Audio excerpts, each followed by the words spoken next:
Magandang araw mga kaibigan, lalong-lalo na sa mga kagulong na kagaya ko. Eto na naman si Nansin at gusto kong makipagkwentuhan sa inyo. Alam niyo lately, left and right ang napapanood kong mga post, no? Mga post ng mga taong lumulundag, tumatalon from tall buildings, nagpapakamatay. Eh, Nakakalungkot makakita ng gano'n, lalo na yung iba doon na nakikita ko ay mga bata pa. Kaya, well, stressful talaga ang buhay natin ngayon. At isang issue na dapat pagtuunan natin ng pansin ay ang mental health. Alam mo kung minsan hindi ko maintindihan, it takes a lot of courage to jump over the ledge, yung tumalon. 'Pag ini-imagine ko pa lang, parang hindi ko ma-imagine na meron akong courage na gano'n. So, it takes a lot of courage to jump from a tall building to take away one's own life kasi there are a lot of kinds of suicide.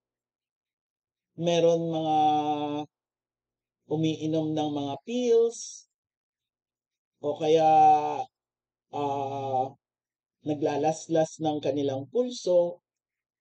But I think that two kinds of suicide is more shouting for help. Parang nagpapatawag pansin. Pansinin niyo ako, may problema ako, gano'n.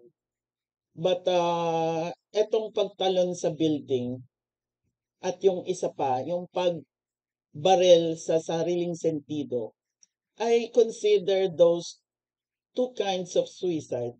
Parang ultimate na yun. Hindi nagtatawag ng pansin. Kung hindi, ayaw na talaga nilang mabuhay. Doon ako nalulungkot. I'm saddened. Kasi kahit nasa paligid ko, dating nagtuturo ako, meron din mga estudyante akong nabalitaan na tumalon sa school building. Imagine, teenager pa lang, nag-uumpisa lang ang buhay nila. At take note, it was from an exclusive school. So, ibig sabihin, mga may kaya ang pamilya nila. They don't lack anything. So, what prompted them to take their own lives? Bakit sila tumatalon sa building? I mean, ako, thunders na ako. But I enjoy my life. At hanggat pahihintulutin pa ng Diyos, gusto ko pang to stay a little longer and enjoy the creations of our Lord. Bakit sila? Ayaw na nila. I mean, wala ba silang support sa family? Or what? I think it is also a state of mind. Kung minsan, may few moments of what do you call that? May ilang minuto tayo, moment sa buhay natin na nawawala tayo sa ating sarili. Na parang feeling natin, tapos na ang lahat, wala nang pag-asa.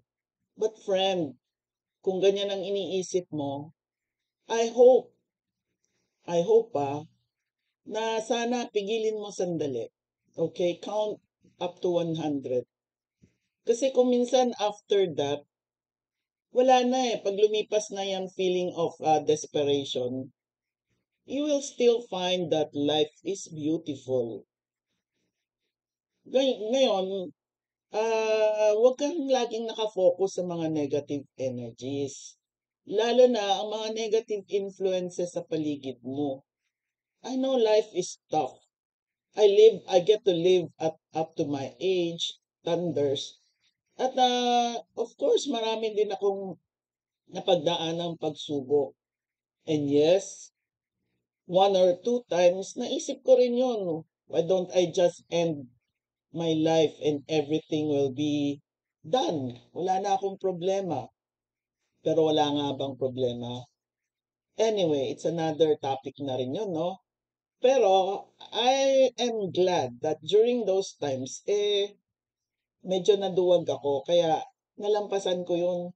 I was not that courageous, At hindi ko ugali naman ah, magtawag ng pansin using suicide, no? So kaya, from my own experience, kapag ikaw ay desperate na desperate at you feel like taking your own life, take a few minutes.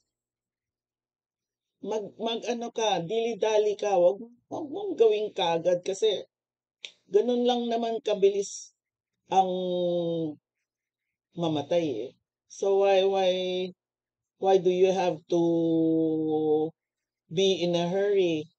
'Di ba? Malay mo if you sit and take deep breaths, count 1 to 100, after that, malay mo iba na ang pakiramdam mo. So please, life is a gift from our Lord. Cherish that. Huwag basta-bastang isipin na